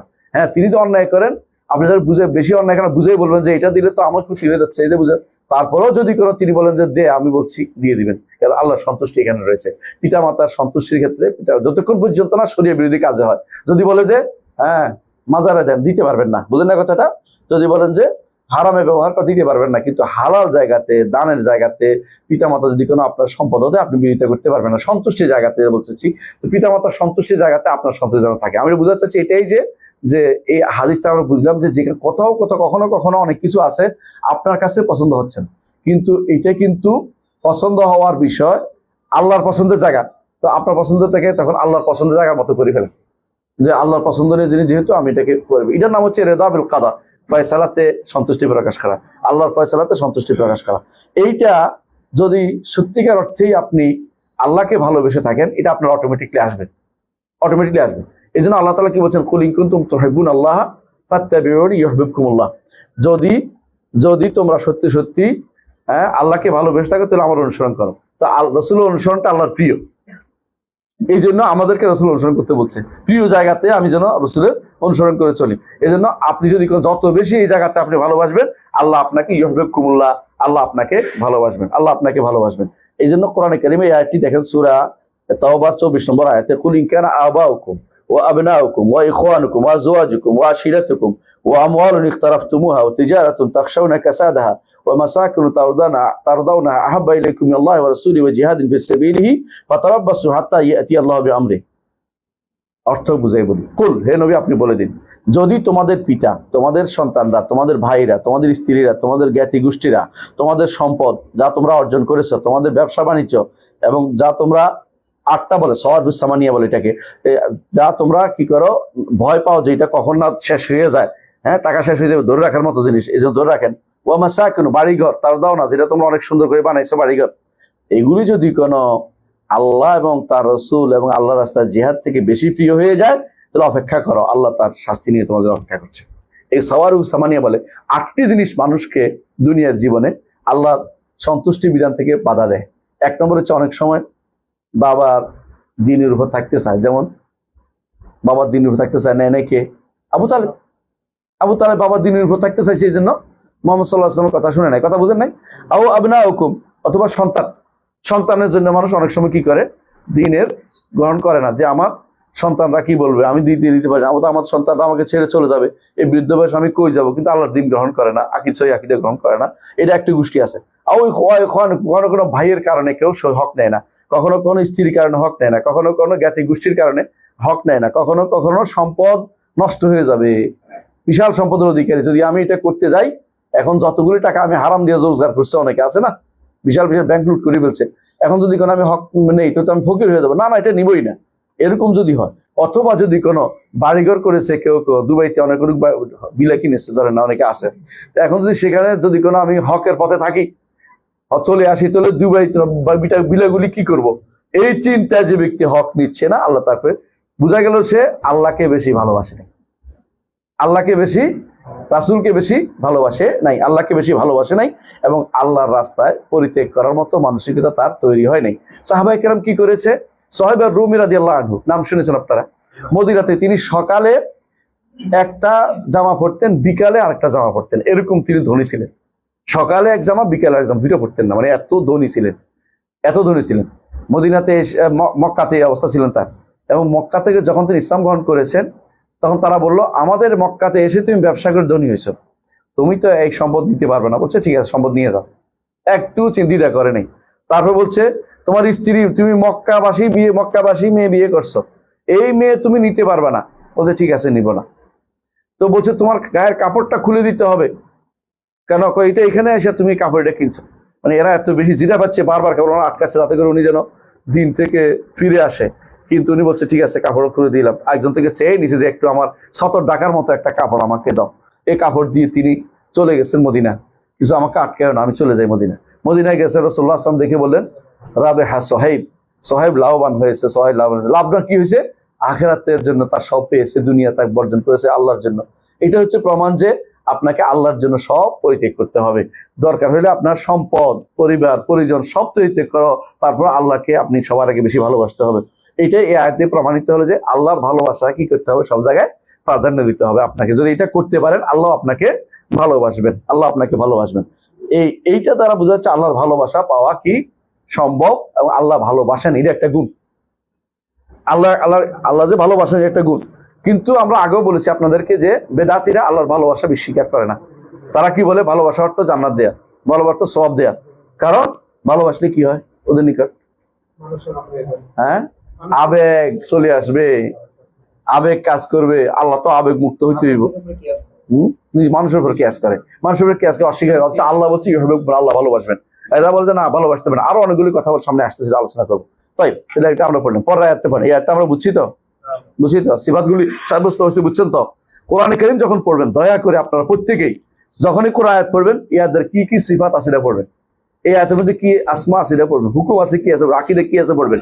এটা যদি পড়তে চান, আপনারা যারা আরবি জানেন তাদের জন্য অনুরোধ থাকবে, শেখ মুহাম্মদ বিন সালেহ আল উসাইমিনের তাফসীরটা পড়বেন। আপনি সেরা হতে পারেন ইনশাআল্লাহ। কারণ ওনার মতো এরকম সুন্দর করে, মানে আয়াতের সিফাত কি কি আছে এটার মধ্যে আসমা কি আছে, এটার মধ্যে মাসাইল আকাদিয়া কি আছে, আর কেউ এত সুন্দর তুলে দিতে পারেনি। শেখ মুহাম্মদ বিন সালেহ আল উসাইমিনের তাফসীর এরা ছোট ছোট বেরোচ্ছে অনেকগুলো। ইউটিউবে পুরোটা মুহাদারা করেছে ছাত্ররা। হ্যাঁ বুঝছি, কিন্তু সবটা কমপ্লিট হয়নি। কমপ্লিট নাই, উনি পুরোটা করেন নাই কমপ্লিট। কিন্তু সূরা বাকারা আল ইমরান আস্তে কদ্দুর করছেন, আবার মাঝখানে বাদ গেছে, আবার করছেন, আবার বাদ গেছে, আবার করছেন। এইভাবে ঘটনা আছে, উনি এইভাবে শুরু তাফসীর হিসেবে শুরু করেন নাই। তিনি পড়াচ্ছিলেন, একদিন শুরু করেছেন যে করছে এই তাফসীর জালালাইনের ব্যাখ্যা করতে চাচ্ছিলেন। তো জালালাইনের ব্যাখ্যা করতে গিয়েই এটাকে আরো সুন্দর হইতে হইতে বিশাল কারণ হয়ে গেছে। কারণ জালালাইনের কোথাও কোথাও ভুল আছে, কেউ ধরতে পারে না। উনি কিন্তু একটা একটা করে চুল যেমন হ্যাঁ আটার কাছ থেকে চুল বের করতে যেমন বের করে টেনে বের করে বলা যায়, তিনি এইভাবে বের করেছেন, ভুলগুলি বের করে ফেলছেন। বের করতে যাই বিশাল একটা কিছু হয়ে গেছে। এটা আলহামদুলিল্লাহ, এটা যদি আপনারা রাখেন এটা আপনাদের কাজে লাগবে। আমি আমার তাফসীরের 3য় এবং 4র্থ খণ্ডে এটা পুরোপুরি পড়লে পেয়ে যাবেন পুরোটাই, বাকি নেই, কিছু করে রাখিনি। কিন্তু দেখি 5ম 6ষ্ঠ খণ্ড হলে তখন বাকিটা চলে আসবে ইনশাআল্লাহ। এটা আল্লাহ তৌফিক দিলে কোনদিন করবো জি ইনশাআল্লাহ, এখন তো না, পরে। তো আমরা এটা কেন বলতেছি, কারণ এই তাফসীর ইয়াটা মানে আকীদা ভিত্তিক তাফসীরের মধ্যে এখন পর্যন্ত সেরা হচ্ছে 3টা। একটা হচ্ছে ইবনে জারির তাবারিটা, না, দ্বিতীয়টা হচ্ছে তাফসীর ইবনে কাসির, আর 3 নম্বরটা হচ্ছে শেখ মাহমুদ্দিন সালেহ আল উসাইমিনেরটা। আর শেখ ইবনে সাদিরটা এটা ভিন্ন রকমের তাফসীর, এটা আলাদা একরকম। এটা তিনি এমনভাবে সাজিয়েছেন আপনি বুঝতে পারবেন না, আপনি পড়ে যাবেন, ধীরে ধীরে আপনি আকীদা শুদ্ধ হয়ে যাবে। এটা বলে দেন না যে এটার অর্থ এটা, এটার অর্থ এটা বলে দেন না, এমনি সুন্দর করে বলে গেছে, আপনি এটা পড়লেই আপনি আকীদা শুদ্ধ হয়ে যাবে। এটা আলাদা ধরনের একটা সৌন্দর্য এটা। জি قال المصنف رحمه الله فلما آسفونا انتقمنا منهم ফালাম্মা আসাফুনা ইনতাকামনা মিনহুম, সূরা যুখরুফের 55 নম্বর আয়াত। ইবনে তাইমিয়া রাহমাতুল্লাহর বক্তব্য এটা। এই আয়াতটা কেন এনেছেন? এই আয়াতটা এনেছেন আসাফুনা শব্দটা দিয়ে একটা সিফাত সাব্যস্ত হয়েছে। আয় আগদাবুনা, যখন তারা আমাদেরকে ক্রোধান্বিত করলো, তাহলে আল্লাহর ক্রোধ আছে। কারা ক্রোধান্বিত করলো? অর্থাৎ যারা আল্লাহর বিধান মানলো না, তারা আল্লাহর সাথে আল্লাহ ক্রোধান্বিত করলো। যারা আল্লাহর কথা শুনলো না, আল্লাহকে ক্রোধান্বিত করলো। তো এখন এই যে আসাফুনা শব্দটা নিয়ে একটু ব্যাখ্যা করি, কারণ অনেক সময় এটা অর্থ ভুল করা হয়। আসাফ দুইটা অর্থ হয়, একটা অর্থ হচ্ছে ক্রোধান্বিত করা, আরেকটা হলো পেরেশান হওয়া। আল্লাহর জন্য দ্বিতীয়টা সাব্যস্ত হবে না। আল্লাহ পেরেশান হন না, পেরেশান মানুষ হয়। পেরেশান কেন হয়? পরিণতি জানে না মানুষ, পরিণতি জানে না বলেই মানুষ কি হয়, পেরেশান হয়। যে হায় কি হবে, এরপরে কি হবে, হায় রে আমার কি হবে রে, এই পেরেশান হয়ে যায় মানুষ, বুঝেন তো। একটা হলো সামনের জিনিসের জন্য হলো ভয়, আর পিছনের জিনিসের জন্য হলো পেরেশানি। সামনে কি হবে ভয়, আর পিছনে আমি তো এটা করে আসছি, আমার জানি কি হয়। হ্যাঁ, ধরো অনেকে যদি কোনো সরকারি টাকা চুরি টুরি করে, তাহলে সে কি করে, চিন্তায় বসে থাকে, এটা করে ফেলছে এটা। আর কেউ যদি সামনে ভয় পায় যে সামনে যে ইলেকশনে আমি হেরে যাই, তাহলে কি হবে, আমি কিন্তু কারো নাম ধরে বলিনি, কেউ যেন ওটা মনে না করেন। তাই বুঝতে চাচ্ছি যে এই যে দুইটা সাইড আছে, এই জন্য কোরআন কারিমে আল্লাহ তাআলা বারবার উল্লেখ করেছেন জান্নাতে গেলে দুইটা জিনিস হবে না। একটা কি, পেরেশানি হবে না, আর একটা কি, ভয়ও থাকবে না। কারণ পিছনের জিনিস নিয়ে তারা টেনশন নাই, কারণ আলহামদুলিল্লাহ আল্লাহ পার করে দিয়েছে, জান্নাতে গেছি। আর সামনের দিকে ভয় নাই কেন, কোনোদিন আর মরবো না। আফামান নাহনু বিমাইয়িতিন, আমরা তো আর মরবো না তো। তারা একেবারে জিজ্ঞাসা করবে, মানে মৃত্যুতে শেষ করে দিয়ে বুঝছে, এত আনন্দ পেয়ে চিন্তা করবে একবার তো দুনিয়ার আনন্দ ফালাই চলে এসে থাকতে পারিনি, এত আনন্দ জিনিস, আবার এখানে এত আনন্দ দেখে ভয় হবে যে এখান থেকে আবার চলে যেতে হয় না তো। তাই বলবে আফামান নাহনু বিমাইয়িতিন, আমরা তো আবার মরবো না তো, মানে এই তো কিছু পাইছি, চলে যাবো না তো। না, আল্লাহ তাআলা তখন বলবেন যে তোমরা এখানে মরবে না, তোমরা এখানে থাকবে। এই জন্য তা কি করবেন, মৃত্যুকে এনে জান্নাত এবং জাহান্নামের মাঝখানে জবে করে দিবেন। বলবেন যে ইয়া আহলাল জান্নাতে খুলুদুন ফালা মউত, এ আহলুল জান্নাহ তোমরা চিরস্থায়ী থাকবে, এখান থেকে তোমার মৃত্যু নেই। এবং ইয়া আহলান নার খুলুদুন ফালা ফাউত, হে জাহান্নামীরা চিরস্থায়ী ভাবে থাকবে, কোনোদিন এখান থেকে পালাইতে পারবে না। এটা আল্লাহ তাআলা নির্ধারণ করে দিবেন। এর অর্থ হচ্ছে যে এই আসাফ বা হাজিনা এটা আল্লাহর জন্য সাব্যস্ত হবে না। আমরা এটা বলতে চাচ্ছি যে আসাফুনা অর্থ আগদাবুনা, যখন তারা আমাদেরকে ক্রোধান্বিত করলো তাদের কর্মকাণ্ড দিয়ে, কি করলাম, ইনতাকামনা মিনহুম, তাদের থেকে আমরা কঠিন ভাবে শাস্তি নিলাম। কঠিন তার শাস্তি না, ইনতাকাম অর্থ কঠিন শাস্তি দেয়া। সাধারণ শাস্তির থেকে মাত্রাতিরিক্ত হলে এটাকে বলা হয় কঠিন শাস্তি, কোনো বেশি কঠিন হলে। তো এরা কারা করেছে এটা, এরা করেছে, আল্লাহ তাআলা এই আয়াতটা বলেছেন ফেরাউনদের জন্য, ফেরাউন গোষ্ঠীর জন্য। তো ফেরাউন গোষ্ঠী কি করেছে, ক্রোধান্বিত করেছে কাকে, আল্লাহকে। কারণ তারা দুনিয়াতে হেন কোনো কর্ম নয় তারা করে নাই, আল্লাহর বিরুদ্ধে দেয়, সরাসরি বলছে যে আনা রব্বুকুমুল আ'লা, আমি তোমাদের রব, বড় রব। কারণ ফেরাউনের কাজ ছিল, ফেরাউন সর্বস্ববাদী ছিল। ফেরাউন কি ছিল, সর্বস্ববাদী, বুঝছেন তো। সে মনে করতো যে আলাদা কোনো রব নাই, আলাদা কোনো রব নাই। যে মুসা আলাইহিসসালাম যখন বলতো যে আমাদের রব কোথায়, উপরে, সে রেগে গেছে। সে কি করছে, বলছে যে একটা সিঁড়ি বানাও, একটা টাওয়ার বানাও, যে কত ফুরুটের আমি দেখতে চাই মুসার রব কোথায়। হ্যাঁ, ইয়া হামান ইবনিলি সারহান লাআল্লি আবলুগুল আসবাব আস-সামাওয়াত ফাআত্তালা ইলা ইলাহি মুসা ওয়া ইন্নী লাআযুন্নুহু কাযিবা। এটা হচ্ছে বাগড়ম্বর। সে কি টাওয়ার কদ্দুর বানাইতে পারবে? এখন না মানুষ বিমান উড়াইতে পারবে, তখন বিমান তো ছিল না। টাওয়ার কদ্দুর বানাইতে পারবে? 100 তলা, 100 তলা তো বানাতে পারতো না তখন। এটা হলো বাগড়ম্বর করা, দেখানোর জন্য যে আমি কি না পারি, দেখানোর জন্য। আল্লাহ তাআলা এই জন্য বলছেন ফাআখাযাহুল্লাহু নাকালাল আখিরাতি ওয়াল উলা। আগের বাগড়ম্বর পরের বাগড়ম্বর উপর আল্লাহ তাআলা পাকড়াও করছে, যে কোনো পাকড়াও কোনোটাই তার ছাড়ে না। আল্লাহ তাআলা তাকে পাকড়াও করে, এই জন্য তাকে আগরাকনাহু ওয়া মান মাআহু জামিআ, তাকেও ডুবাইছি, তার সাথীদেরকেও ডুবাই মারছি। এটাই আল্লাহ তাআলা বলছেন যে যখন ফালাম্মা আসাফুনা, এদের আল্লাহ তাআলা কি করেন, যখন বান্দা গুনাহ করে তখন তাকে কিছুদিন সুযোগ দেন তওবা করার, আর যখন অন্যায় করে তখন তাকে অনেক বেশি ছাড় দেন। কেন ছাড় দেন? যে অন্যায়ের তার মাত্রা পুরো হয়ে যাক, অন্যায়ের 16 কলা পূর্ণ করে না আমাদের দেশে 16 কলা, যদি শব্দটা আমি জানি না কি যেন ব্যবহৃত হয়, 16 কলা পূর্ণ হয়, তারা বলে যে কমপ্লিট হয়ে গেলে তখন আল্লাহ তাআলা তাকে পাকড়াও করে, তখন কেউ পালাইতে পারে না। হাদিসে আছে রাসূলুল্লাহ সাল্লাল্লাহু আলাইহি ওয়াসাল্লাম বলেছেন ইন্নাল্লাহা লা ইউমলিয যালিম, আল্লাহ তাআলা জালেমকে কি করেন, মোহলত দেন, ছাড় দেন, ছড়তে দেন, যে কদ্দুর ঢিল দেন। হ্যাঁ, হাত্তা ইজা আখাযাহু লাম ইউফলিতহু, যখন এরপরে এমন সময় পাকড়াও করবেন যে এর থেকে আর পাকড়াও থেকে আর বেরিয়ে যেতে পারে না, সে তখন এমন অবস্থা থাকে তার উপরে সবাই বলে যে কি ক্ষমতা দেখাইছিলে, এখন কই? হ্যাঁ, এখন কই, কি ক্ষমতা দেখিয়েছিলে? বুঝেন তো? বুঝেন নাই না? এটা সুন্দর করে, আর বাইরের দিকে যাবো না, সোজাই করে। এই সাপে আর ব্যাঙ দৌড়াদৌড়ি করতেছে। হ্যাঁ, তো সাপ এমনি এমনি হাঁটে আর ব্যাঙ লাফাই লাফাই যায়, বুঝলেন তো? তো সাপে বলতেছে যে তুই লাফাস কা, তুই বেকা হয়ে হাঁটাস কা, নাকি দুইজন দুই ঝগড়া। কিছুক্ষণ পরে সাপের ধরে গৃহস্থে মাইরে লম্বা করে রেখে দিছে। মানে সে সাপে করতেছে আমি এমনি হাঁটি, গ্র্যাভিটি আছে আমার, ক্ষমতা, এইভাবে হাঁটি, বাঁকা হয়ে তোর ধরে ফেলবো। কিছুক্ষণ পরে গৃহস্থ ধরে ওটা মাইরা লম্বা করে রাখছে আইয়ের উপরে। হ্যাঁ, তো এখন ব্যাঙ এসে বলতেছে বোন সোজা তো হইলি, তো মরিয়ে সোজা হইলি। তো অনেকেই সোজা হয়, তবে অনেক কিছু হারিয়ে তারপর সোজা হয় আর কি, বুঝছ না? অনেক কিছু হারিয়ে সোজা হয়, আমরা কিন্তু কারোর নাম বলিনি। তো এরকম হচ্ছে দুনিয়াতে মানুষ কি করে, যখন বাগড়ম্বর শেষ জায়গায় পৌঁছায় আল্লাহ তাআলা তাকে কি করে, পাকড়াও করে। কথা বুঝে আসছে? তো ফেরাউনকে আল্লাহ তাআলা এইভাবে পাকড়াও করছে। তো এটার মধ্যে আমরা কি পাইলাম, আল্লাহ তাআলার ক্রোধ, আল্লাহ তাআলা একটা কি সিফাত, এবং এই আসাফুন হচ্ছে ক্রোধের মধ্যে বেশি হওয়া। ঠিক ইন্তাকাম না, ইন্তেকাম হচ্ছে আল্লাহ তাআলার প্রতিশোধ, আল্লাহ তাআলার এই শাস্তিটাও কঠিন হওয়া, আল্লাহ তাআলা তার থেকে কঠিন ভাবে তাকে শাস্তি দেন। তো এই শাস্তিটা মানে কঠিন শাস্তি দেওয়াকে বলা হয় ইন্তেকাম। হ্যাঁ, তো ইন্তেকাম থেকে এটা আল্লাহর সিফাত, তিনি ইন্তেকাম নেন। কিন্তু এটাতে আমরা আগেও বলেছি সিফাত থেকে নাম নেওয়া যায় না, সিফাত থেকে নাম নেওয়া যায় না, নাম আলাদা আসতে হয়। কোন সিফাত থেকে নাম বানাইতে পারবেন না আল্লাহর নাম, কিন্তু আল্লাহর কর্ম থেকে আল্লাহ কি বানাইতে পারবেন, সিফাত আসতে পারবে, সিফাত আসতে পারবে, কিন্তু আল্লাহর কোন নাম আপনি বানাইতে পারবেন না। কোরআন সুন্নাহ সরাসরি আসতে হবে। এখন মুনতাকিম কি আল্লাহর কোন নাম কিনা?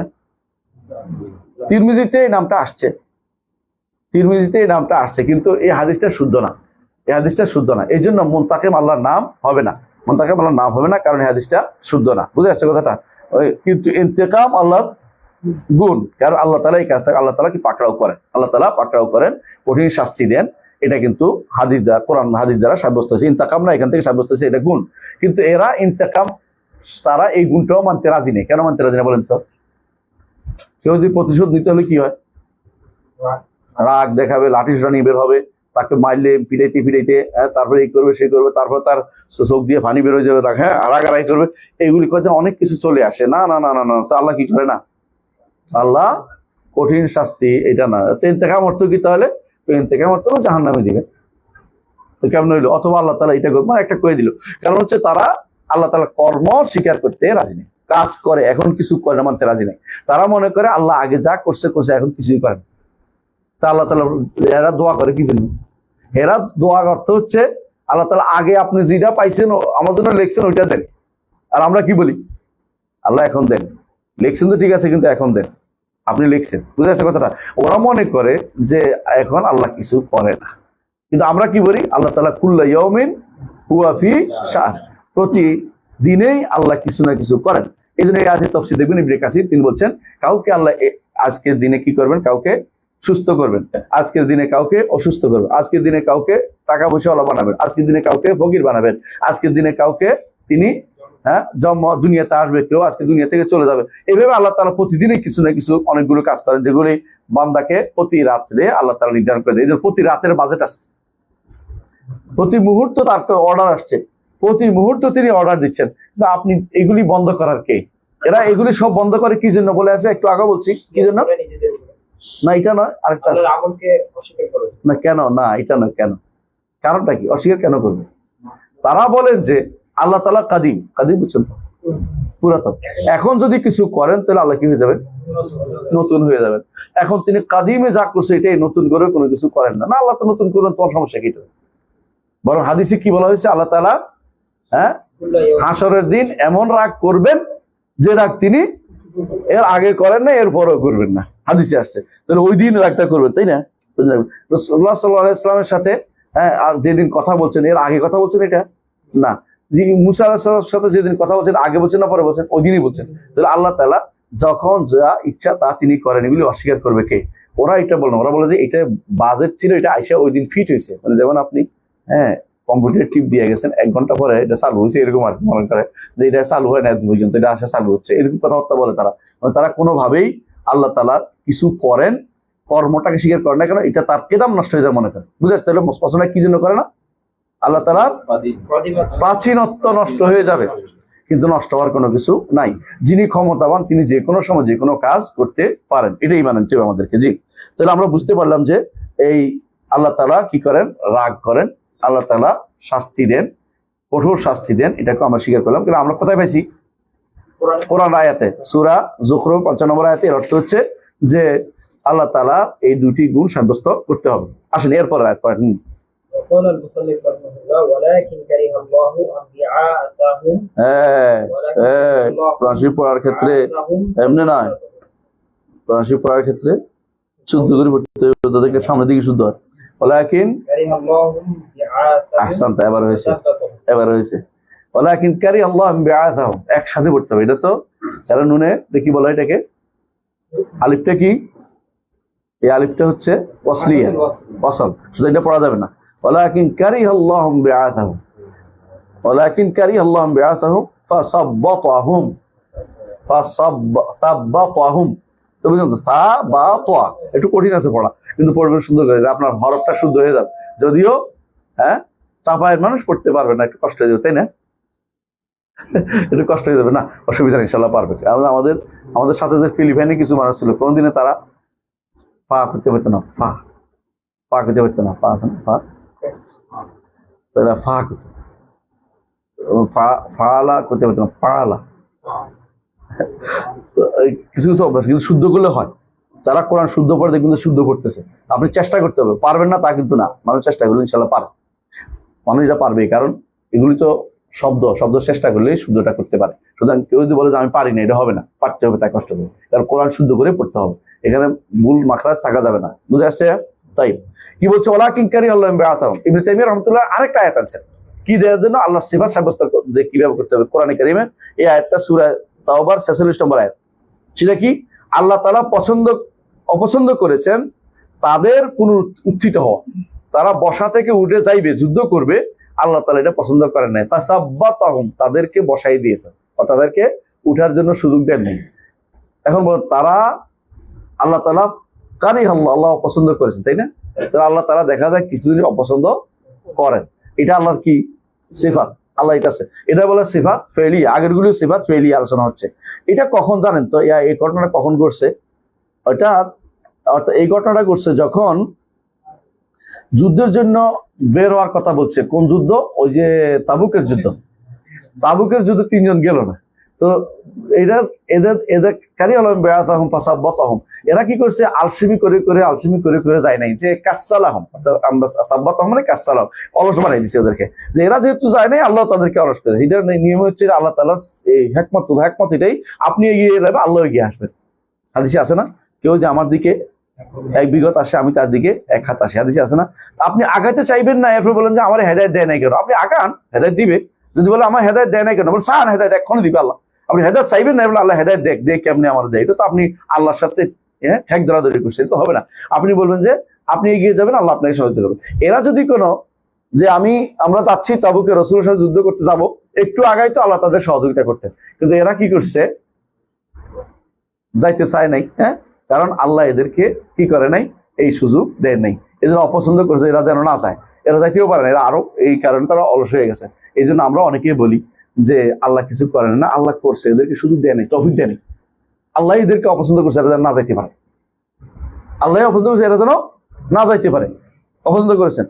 কারণ এর দ্বারা আল্লাহর উদ্দেশ্য সাধন হবে। তিনি আরেকটা হিকমতের কারণে করেছেন, যাতে পরবর্তীতে আয়াত নাজিল করেন, মানুষকে সাবধান করেন যে রাসূল অনুসরণ ব্যতীত থাকতে পারে না। মা কান লি আহলিল মাদিনাতি আন ইয়াতাখাল্লাফু আন রাসূলিল্লাহ, আহলে মদিনা কেউ যেন রাসূলুল্লাহ থেকে দূরে থাকবে, এটা হতেই পারে না। রাসূল বের হয়েছে, তারা ঘরে বসে রয়েছে কেন? এই জন্য আল্লাহ তাআলা চাইছেন তাদের বড় ধরনের এটা দিয়ে শিক্ষা দিবেন। এই জন্য আল্লাহ তাআলা তাফাক্কারি আল্লাহ বিআসাম, যে এরা বসে থাকুক, এদের দিয়ে আমি আরেকটা শিক্ষার ব্যবস্থা করবো। ইবলিসের দিয়ে আল্লাহ তাআলা সারা দুনিয়ার মানুষকে শিক্ষণীয় বলেছেন, আল্লাহর অর্ডার না মানলে, কথা উল্টাপাল্টা কথা বললে ওই কি হইতে হবে, বিতাড়িত, শয়তানদের অনুসরণ, বিতাড়িত হইতে হবে। আর যদি অর্ডার মানো, তাহলে আদমের মতো হয়তো তওবা করলে, আদমের মতো আল্লাহ আবার তোমাকে নবী হিসাবে, মানে মানুষকে তো নবী বানাবে না, আদমকে নবী হিসাবে নিয়েছেন, আর তোমাদেরকে আল্লাহ কি করবেন, ক্ষমা করে দিবেন। এই জন্য আল্লাহ তাআলা এটা দিয়ে প্রত্যেকটা কাজের মধ্যে আল্লাহ শিক্ষার ব্যবস্থা করেছেন। আল্লাহ করেন, বিনা হিকমতে করেন না, আল্লাহ এটা করেছেন। তো তাদেরকে আল্লাহ কারি আল্লাহ বিআসাম, আল্লাহ চেয়েছেন যে এরা যেন না যায়, না যাইলে কেউ সাব্বাতুনের কাসালাম, আমাদেরকে অলস বানিয়ে দিয়েছেন। কারণ এটা দিয়ে আমাদের কি আছে, শিক্ষা রয়েছে। কেউ যদি বলে যে আল্লাহ করেন না, আমরা করছি, এটা কারা বলে বলেন তো? কাদারিরা, মুতাজিলারা। তাদের নিকট আল্লাহর কাছে, আল্লাহর দিকে আল্লাহ কোনো কিছু এই জাতীয় শব্দ আসে, এরা বলে যে না আল্লাহ করেন না, এটা কারে আল্লাহ অর্থ হচ্ছে, এরা অন্য অর্থ করবে যে এটা অর্থ হচ্ছে যে আল্লাহ তাআলা করেন নাই, আমরা অপছন্দ করেছি। না, এটা আল্লাহ বলছে নিজেই তিনি অপছন্দ করেছেন, তোমরা যাওয়াটা আল্লাহ পছন্দ করেনি, তোমরা যুদ্ধে যাবে আল্লাহ পছন্দ করেন নাই, এই জন্য তোমরা যেতে পারো নাই। এখন তো বলে যে তো আল্লাহ তো পছন্দ করেন, এই জন্য জানে, তো আগে জানতো, আগে তো জানতো না। আগে যদি তারা যদি কোনো যেতে পারতো, তাহলে বোঝা যেত, তারা আল্লাহ তাআলা এই আয়াত তাদের জন্য বলতেন না, আরেক গোষ্ঠীর জন্য বলতেন, যারা এরকম, যারা আল্লাহর বিধান শোনে না। এখনো ধরেন আপনি যদি বলেন যে আল্লাহ আমাকে দেয় না কেন, কি বলবেন? তুমি আল্লাহকে চাইছো, তুমি না চাই বলতেছো, বুঝে যাচ্ছে কথাটা? তো তুমি হেদায়েত চাও, দেখবে যে হেদায়েতের মধ্যে লেগে থাকো, চাওয়ার মধ্যে লেগে থাকো, আল্লাহ তোমাকে হেদায়েত দিবেন। এমনকি দুনিয়াতে না দিলেও আখিরাতে আপনাকে জান্নাতের পথ দেখিয়ে দিবেন। কিন্তু আপনি যদি মনে করেন যে বসে থাকেন যে আল্লাহ দেখ আমাকে কি লিখছে, তারপরে আমি সেটা অনুসরণ করবো, তাহলে বিপদে পড়ছেন আপনি। আল্লাহ তো আপনার গায়েবের ভান্ডার দিয়ে আপনাকে দেখাই দিবে না, গায়েবের ভান্ডার তো আপনি জানেনও না, তো আপনি এটা চেষ্টাও করেন, আপনি শুধু আল্লাহর পথে চলার চেষ্টা করেন, এটা হলো নিয়ম। না হলে আল্লাহ তাআলা আপনাকে দেখাই দিবেন যে এদের মতোই আল্লাহ পছন্দ করছেন, মনে করবেন যে আল্লাহ আমাকে হেদায়েত দিতে পছন্দ করেন না, এই জন্য আমি হেদায়েত পাইনি। তখন আল্লাহ কেন দোষটা আপনার উপর দিবেন যে আমি হেদায়েতের পথে রওনা হই নাই? রওনা হইলে আল্লাহ ওয়াদা করেছেন যে কেউ আমার দিকে এগিয়ে আসলে আমি তার দিকে আরো বেশি করে এগিয়ে আসি, আমার দিকে একটু এগিয়ে আসলে আমি তার দিকে এক বিগত আসলে আমি এক হাতে এগিয়ে আসি। হাদিসে আসছে এগিয়ে আসার অর্থ কি? আসলে তাকারুব। কারণ হচ্ছে এটা হাত বলতে বোঝাচ্ছে স্পষ্ট হাত, মানে কি যে এই আল্লাহর দিকে আমরা কিভাবে যাই, হাতে হাতে যাই। উল্টাটা হচ্ছে আল্লাহর দিকে আমরা তয়া যাই, আল্লাহ আমাদের দিকে ইসাবা দিয়ে আসে, এটা অর্থ। এখানে কোনো তাবিল কিছুই নেই, কারণ আমরা যেদিকে যেরকম যাই আল্লাহ সেরকম দিবেন, এটার সাথে কোনো তাবিলের প্রশ্ন আসতেছে না, বুঝে আসছে? জি। তাই এখানে যেটা বলা হয়েছে যে ওলা কিন কারি আল্লাহ বিআসাম, তাহলে আল্লাহ তাআলা কি করে, অপছন্দও করেন, সিফাত সাব্যস্ত হলো আল্লাহ তাআলা কি করেন, অপছন্দ করেন। আর সাব্বাতাহুম কাসসালাম, তাহলে আল্লাহ তাআলা কাউকে কি করেন, অলসতায় করে দেন, তারা তাহাজ্জুদ পড়তে পারে না, উঠতে পারে না, ফজর নামাজে দেখবো জামাত যাচ্ছে না, আওয়াজ শুনছে, আজান শুনছে, কত অ্যালার্ম শুনছে, এই তো আর একটু ঘুমায় নেই। এর অর্থ হলো আল্লাহ তাআলা তাকে তৌফিকটা দেন নাই। সে যদি বলতো আমি উঠবো, আল্লাহ তাআলা তাকে জোর করে শোয়াই দিতেন না। কিন্তু সে যেহেতু এটার মধ্যে আছে, শয়তান তো আছে, তার হাত পা টিপে দিচ্ছে, আলাইকা লাইলুন তাওয়িলুন ফানাম, রাতটা অনেক লম্বা, এখন ঘুমাই থাকো, হাদিসে আছে তো এটা। যখন সে কি করে, যখন ইয়াখিযু শাইতানু আলা কাফিয়াতি আহাদিকুম, শয়তান এসে কি করে, ঘুমের সময় শেষে মাথার মাধ্যমে তিনটা গিরা দেয়, একটা বলতে থাকে আলাইকা লাইলুন তাওয়িলুন ফানাম, রাতটা অনেক আছে, আরে যাবি আর কি, যাই ধরে ফেলবি, ইমাম সাহেব কই যাবে, তুমি যে একটা প্রথম রাকাত ধরে ফেলবা, এরপর দেখবি এমন এক ঘুম হয়েছে, দেখবে সূর্য ওঠার 2 মিনিট বাকি আছে, দৌড় বাথরুমে, অথচ কাছে ঘুম থেকে উঠে এরপর আর কিছু পায় না, কারণ শয়তান তারে কি করছে, ধোঁকা দিছে। কিন্তু সে শয়তান ধোঁকার ব্যবস্থাপনা করছে, কথা বুঝেন নাই? শয়তানের দোকান আগে যদি কোনো সে বুঝতো, আউযুবিল্লাহ বিসমিল্লাহ পড়তো, যখন বলতো যে আজান শুনছি, আজানের জবাবটা দেই, আমি তাড়াতাড়ি অজু করি, মানে আপনি এগিয়ে গেলে আল্লাহ আপনাকে ভালো কাজের সহযোগিতা করতেন। কিন্তু আপনি আগান নাই আর বলবেন যে আল্লাহ আমাদের কেমনে খাওয়াই দেখি, তাই না? এরকম যেন না, বুঝলেন না? আল্লাহ কেমনে খাওয়া বুঝে বলছিলাম না, মনে আছে না? একবার বলছে যে কেমনে আল্লাহ খাওয়াই দেখি, তো কি করছে, ঘরের ভিতরে বসে রয়েছে, দরজা বন্ধ করে, কিছু খাবো না, কেমনে খাওয়াই দেখি। পেটের খিদায় আর চাইতে পারে না। বাইরে এক লোকে বলতেছে এখানে কোনো মানুষ নাই বোধ খাওয়া দিতে, কারণ পেটের খিদা তো আর মানে না, পেটে ও করে বলছে। তো বাইরে তো ভিতরে লোক আছে, উপরে দিয়ে খাবার রয়েছে।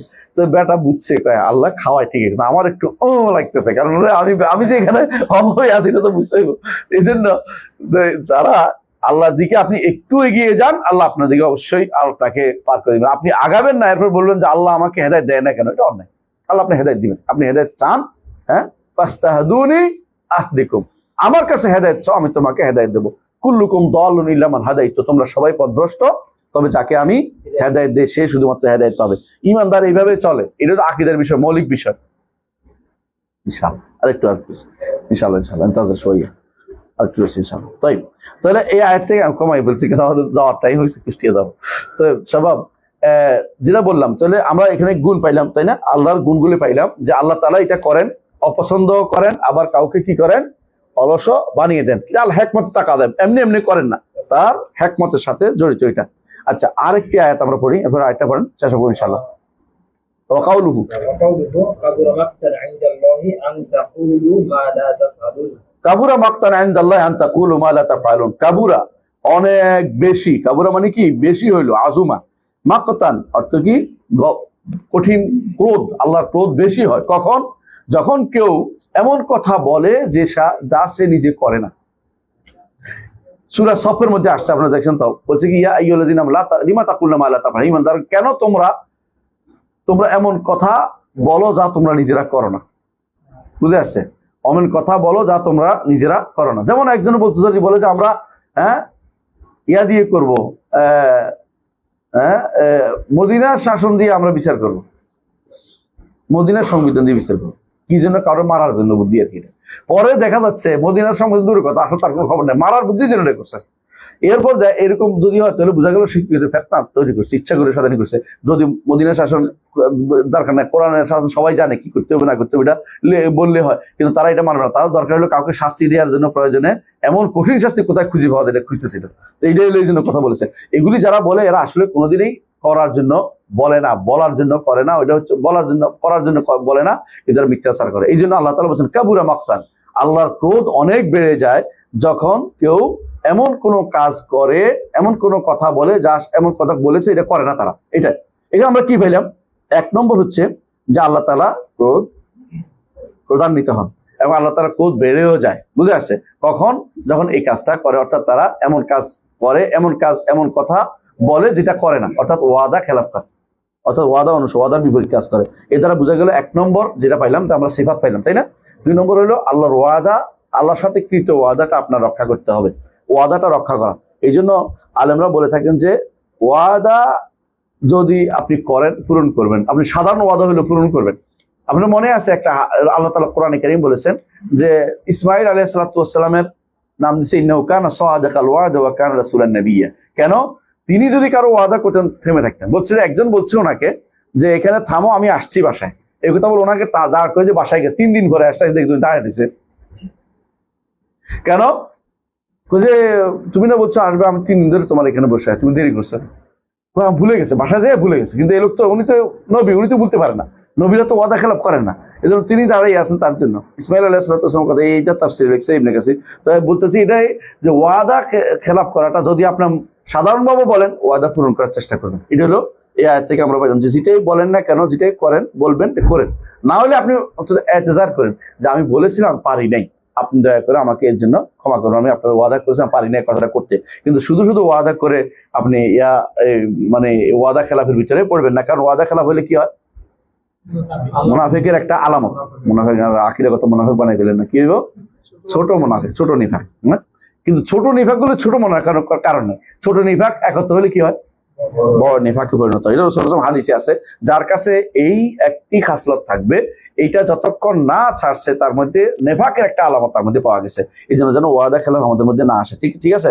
3 নম্বর যে শিক্ষা আমরা পাই এর মধ্যে, যে আল্লাহর ক্রোধ কখনো বেশি হয়, কখনো কি হয়, কম হয়। এটাও স্বীকার করতে হবে।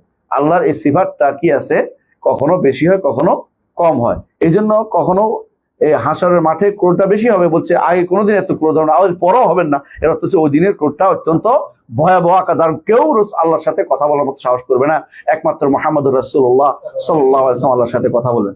তার প্রত্যেকে তার গুনাহ স্মরণ করে থাকবে, না জিজ্ঞাসা করে বসে তুমি এটা করছো, তুমি এটা করছো। কিন্তু মুহাম্মদুর রাসূলুল্লাহ সাল্লাল্লাহু আলাইহি ওয়াসাল্লামের গুনাহ যেহেতু আল্লাহ মাফ করে দিয়েছেন, লিয়াগফিরা লাকাল্লাহু মা তাকাদ্দামা মিন যামবিকা ওয়া মা তাআখার, এই জন্য আল্লাহ তাআলা তাকে তিনি আল্লাহর সাথে কথা বলেন, তিনি আল্লাহ তার গুনাহ ক্ষমা করে দিয়েছেন। এই জন্য তাই 4 নম্বর আরেকটা শিক্ষা আমরা পাই, সেটা হচ্ছে কখনো কখনো, এই মাসলার জন্য আমরা শেষ করবো ইনশাল্লাহ, কখনো কখনো একজন মানুষ আল্লাহর শত্রু থাকে, পরে সে আল্লাহর বন্ধু হয়ে যায়।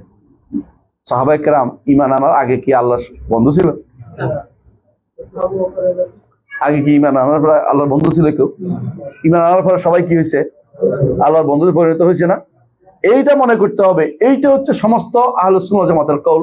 আগেতে সালাফদের কওল এইটা যে একসময় মানুষ কি থাকে, যদি আল্লাহর বিধান না শুনে তাহলে কি, তখন শত্রু ছিল, পরে বিধান মেনে মানার পরে ছিল বন্ধু।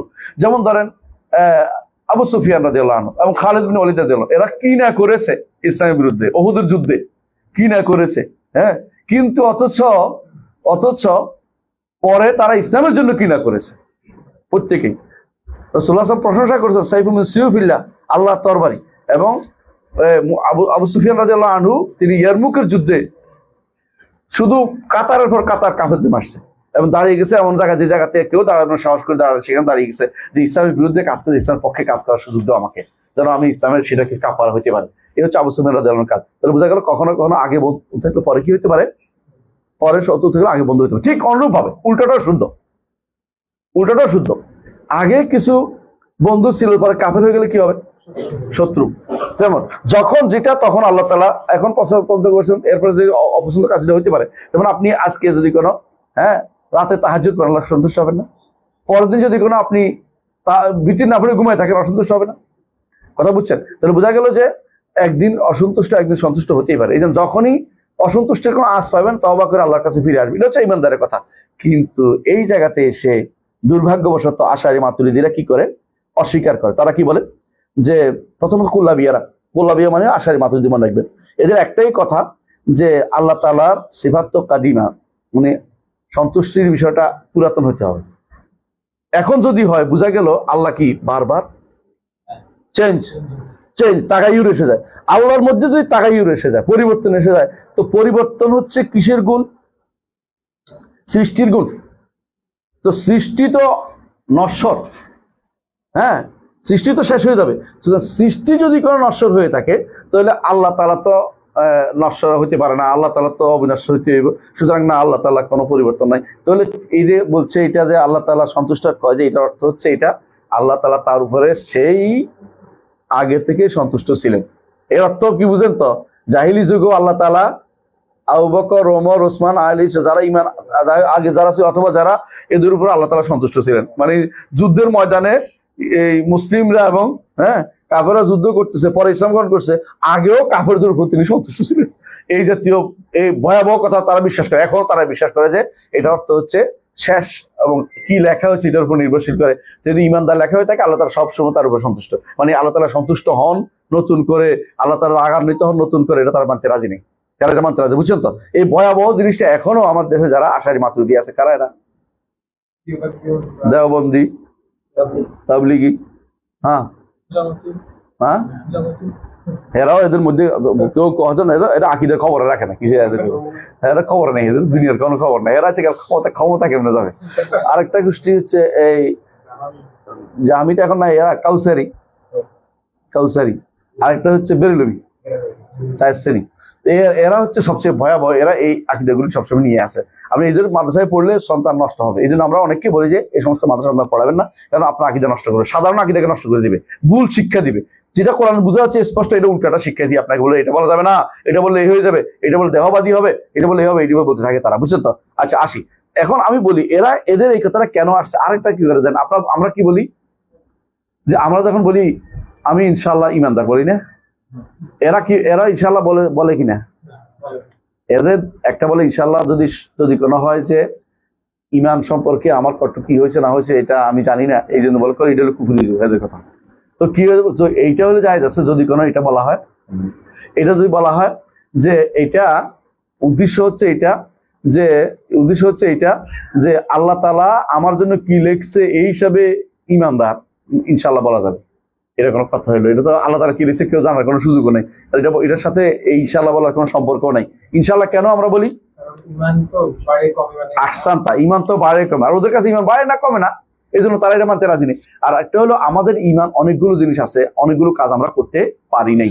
আরেকটা কারণ হচ্ছে আমাদের যে কাজগুলি করছি কতটুকু কবুল হয়েছে আমরা জানি না। আরেকটা হচ্ছে যদি ইমানদার বলি তো জান্নাতি বলে ফেলা, জান্নাতি বলার তো ক্ষমতা আমাদের নাই। এগুলো হচ্ছে আমাদের কারণ। ওদের নিকট এগুলো একটাও না, কারণ ওরা ইমান বাড়ে না কমে না ওদের কাছে, বুঝছেন তো? ওদের নিকট হলো ইনশাআল্লাহ বলা যাবে না, যদি কেউ বলতে হয় এই হিসেবে বলবে। কোন হিসাবে? আল্লাহ তাআলা আমার নাম কোন জায়গায় লিখছে, শেষ পরিণতি খুঁজে বের করতেছে, ওইটা তো বের করার কোনো বিষয় কেউ জানেও না, এটা আমার দরকারও নেই নিয়ে আলোচনা করা। এটা নিয়ে ইনশাআল্লাহ বলার সিস্টেমের জায়গা ওইটা আসে নাই, কিন্তু এরা ভুল পথেই পরিচালিত হচ্ছে। আমরা কি বুঝাইতে পারছি কথাটা? তাই এরপরে আমরা শেষ করবো ইনশাআল্লাহ। এদের বোঝা গেল যে আল্লাহ তাআলার এই গুণটা আমাদেরকে সাব্যস্ত করতে পারে কি আল্লাহ তাআলা প্রধানিত হন, এবং আল্লাহ তাআলার কোদের কি আছে, যখন কখনো কোদ আল্লাহ তাআলা বেশি হয়, কখনো কম হয়, এটা আল্লাহ তাআলা, এবং যার উপরে আল্লাহ তাআলা একবার সন্তুষ্ট হয়েছেন দুনিয়াতে, এটার উপর সন্তুষ্ট তো এই নয় যে আর কোনোদিন অসন্তুষ্ট হবে না, এটা নয়, কিন্তু সন্তুষ্ট থাকবেন যদি হয় তাহলে এটা তিনি আল্লাহ যে বলছে রাদিয়াল্লাহু আনহুম ওয়া রাদু আনহু, এটা হলো তারা উপর আল্লাহ সন্তুষ্ট নেই, এরপরে আর কোনোদিন তাদের উপরে কি হবে না, আর অসন্তুষ্ট হবেন না। আল্লাহ ঘোষণা করে দিয়েছেন এটা, কারণ এটা হচ্ছে ইস্তেমরার বোঝানোর জন্য যে হবে এটা, কিন্তু আর কারণ ঘোষণা করেন নাই, আপনি দাবি করতে পারবেন না তিনি সন্তুষ্ট হয়ে গেছেন বা তিনি অসন্তুষ্ট, কোনটাই বলতে পারবেন না। যে কোনো সময় ইসলাম গ্রহণ করলে সন্তুষ্ট হবেন, আর যে কোনো সময় কাফের হয়ে গেলে তিনি অসন্তুষ্ট হয়ে যাবেন। তাহলে আমরা অনেকগুলো সিফাত জেনেছি, শেষ করব। 1 নম্বর হচ্ছে আল্লাহ তাআলার ক্রোধ একটা সিফা, 2 নম্বর হচ্ছে আল্লাহর সন্তুষ্টি একটা সিফা, 3 নম্বর হচ্ছে আল্লাহর বন্ধুত্ব ওলি হওয়া একটা সিফা, একটা হচ্ছে আল্লাহর মহব্বত একটা সিফা, আল্লাহ বোধ, আল্লাহ তাআলা ঘৃণা করা একটা সিফা, আল্লাহ তাআলার অপছন্দ করা একটা সিফা, এবং অনেকগুলো সিফা আমরা পড়েছি। এগুলি সবগুলি কারাহা, এগুলি সবগুলি আল্লাহর সিফা। এগুলিকে যথাযথভাবে আল্লাহর জন্য উপযুক্তভাবে আমরা স্বীকার করি। এগুলি অর্থ বুঝি, কিন্তু ধরন বুঝি না, অর্থ বুঝি কিন্তু ধরন বুঝি না। বুঝে আসছে ধরন? কারণ ধরন বুঝতে পারে ওই সময় যখন কেউ স্রষ্টাকে চিনতে পারে, যাকে চিনতে পারি না তার কর্মের ধরনও আমরা বুঝতে পারি না। আল্লাহকে আমরা যতটুকু আল্লাহ নিজে এবং তার রাসূল জানিয়েছেন ততটুকুর মধ্যে আমরা শুধু তার চেনাকে সীমাবদ্ধ করব, অন্য কোনো মাধ্যমে আল্লাহকে চেনার কোনো সুযোগ নাই। আত্মিকভাবে চোখ বন্ধ করে চোখ বন্ধ করছেন তো, বুঝলেন? পীরের দরবার দেখবেন চোখ বন্ধ করে আমি আমার নফসের দিকে মুতাওয়াজ্জিহ আছি, আমার নফস আমার কলবের দিকে আছে, আমার কলব আমার পীর সাহেবের কলবের দিকে, পীর সাহেব কলব থেকে আর যেদিকে দৌড়াচ্ছে। এখন এগুলি যদি কোনো কেউ বলে, এগুলি দিয়ে আল্লাহকে পাওয়ার কোনো সুযোগ নাই। আল্লাহকে চিনতে হলে কোরআন এবং সহিহ সুন্নাহ দিয়ে আল্লাহকে চিনতে হবে। আর আল্লাহকে চেনা হচ্ছে দুনিয়াতে বড় নেয়ামত, আর আল্লাহকে দেখতে পাওয়া হচ্ছে আখিরাতে সবচেয়ে বড় নেয়ামত। এই নেয়ামতের ভিতরে আল্লাহ যেন আমাদের অবগাহন করে, আল্লাহর কাছে দোয়া করে শেষ করছি। সুবহানাকাল্লাহু ওয়া বিহামদিকা আশহাদু আল্লা ইলাহা ইল্লা আনতা আস্তাগফিরুকা ওয়া আতুবু ইলাইক। আসসালামু আলাইকুম ওয়া রাহমাতুল্লাহি ওয়া বারাকাতুহু।